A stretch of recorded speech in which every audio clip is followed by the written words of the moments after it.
कभी traffic signal पर, कभी फुटपाथ पर आपको अक्सर दिखेगी उन्नत भारत की चकाचौंध से अलग एक लाचार आकृति। कभी मजबूरी, कभी आदत, कभी कामचोरी तो कभी असहाय सी। वो आकृति है एक भिखारी की। भारत में कितने लोग अमीर बनते जा रहे हैं ये सब जानना चाहते हैं। कौन नया मिलियनेयर है, कितने नए बिलियनेयर है, इसकी जानकारी सबको चाहिए। लेकिन देश में कितने गरीब भिखारी हैं इस पर बात कम ही होती है। लेकिन आज की खबर इसी से जुड़ी है, जो कि कई मायनों में सकारात्मक भी है। गुजरात अब भारत का पहला भिखारी मुक्त राज्य बनने जा रहा है।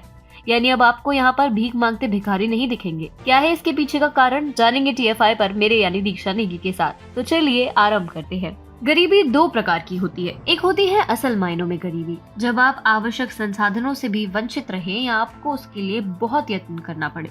और दूसरी होती है दूसरों की अपेक्षा गरीबी। भारत में असली गरीबी यानी कि हर तरीके से विपन्नता वाली गरीबी का दबदबा है।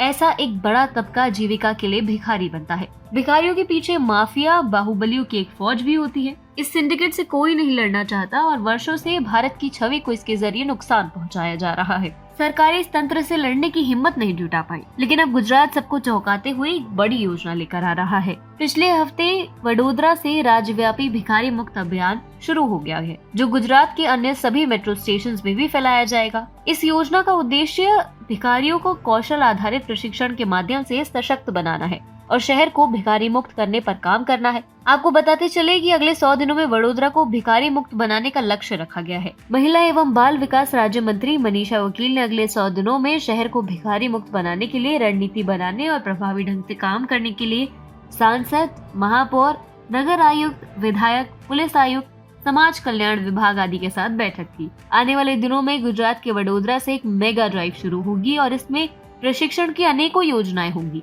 जिनका उद्देश्य भिखारियों को आत्मनिर्भर बनाना और सरकारी योजनाओं का लाभ देना है, ताकि वे वंचित न रह सके। मनीषा वकील ने कहा, भिखारी मुक्त शहर और राज्य की दिशा में एक कदम से हम वडोदरा से एक मेगा ड्राइव शुरू कर रहे हैं।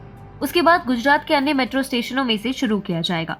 इसका उद्देश्य उन्हें आश्रय गृहों में समायोजित करना और कौशल आधारित प्रशिक्षण के साथ उन्हें सशक्त बनाना है। उनके पंजीकरण की प्रक्रिया, उनकी विशिष्ट पहचान करना और तकनीकी संसाधनों जैसे IIT की मदद से उन्हें सशक्त बनाया जाएगा। मेगा ड्राइव के दौरान उन क्षेत्रों की पहचान की जाएगी जहां वे सामान्य रूप से पाए जाते हैं और फिर उन्हें उचित परामर्श के साथ आश्रय गृहों में ले जाया जाएगा। उन्होंने आगे कहा कि इस अभियान पर काम करने और शहर और राज्य को भिखारी मुक्त करने में मदद करने के लिए समिति का भी गठन किया गया है। उन्होंने कहा कि सबसे चुनौतीपूर्ण हिस्सा भिखारियों को सिग्नल और अन्य जगहों पर भीख मांगने से दूर रहने और आश्रय गृहों में रहने के लाभ समझाने और आत्मनिर्भर बनाने के लिए उन्हें मानसिक परामर्श देना है। बाद में उन्होंने वारसिया क्षेत्र में भिखारियों के घर का दौरा किया और भिखारियों को दी जाने वाली सुविधाओं की समीक्षा की है। उन्होंने कहा, यह यात्रा भिखारी मुक्त वडोदरा के अभियान का हिस्सा है और यहाँ पहले से ही बाहरी राज्यों के लगभग 33 भिखारी रह रहे हैं। उनमें से कुछ को मानसिक समस्याएं हैं और उनका पुनर्वास और परामर्श पहले से ही चल रहा है। बेड बढ़ाने के साथ ही आने वाले दिनों में नए भवन का प्रस्ताव है।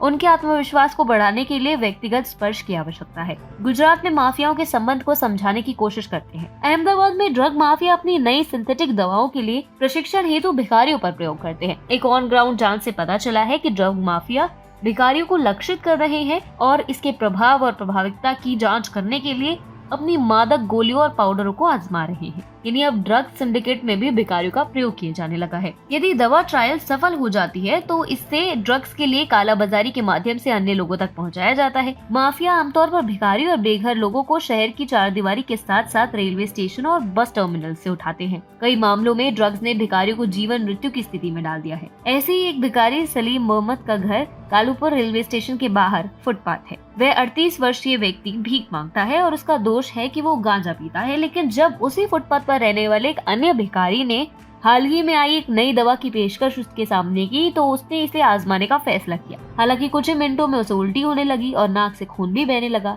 ये केवल एक कहानी है, ऐसे कई और अन्य मामले हैं। इसके अलावा विभिन्न समूहों द्वारा क्षेत्र विभाजित है। ऐसे में सरकार का इस समस्या का हल ढूंढना और आबादी का हिस्सा मानकर सतत विकास के लिए प्रेरित होना और इन्हें प्रेरित करना सराहनीय प्रयास है। आबादी के सबसे ऊंचे लोगों की बहस में दलितों, आर्थिक महामारी से जूझ रहे लोगों के बारे में सोचकर प्रधानमंत्री मोदी ने सबके लिए चिंता जाहिर की है। उन्हें मुख्य धारा में लाना सरकार का काम है। यह एक पंथ दो काज का भी उदाहरण है। इससे सिर्फ गरीबी नहीं बल्कि नशे पर भी लगाम लगेगी।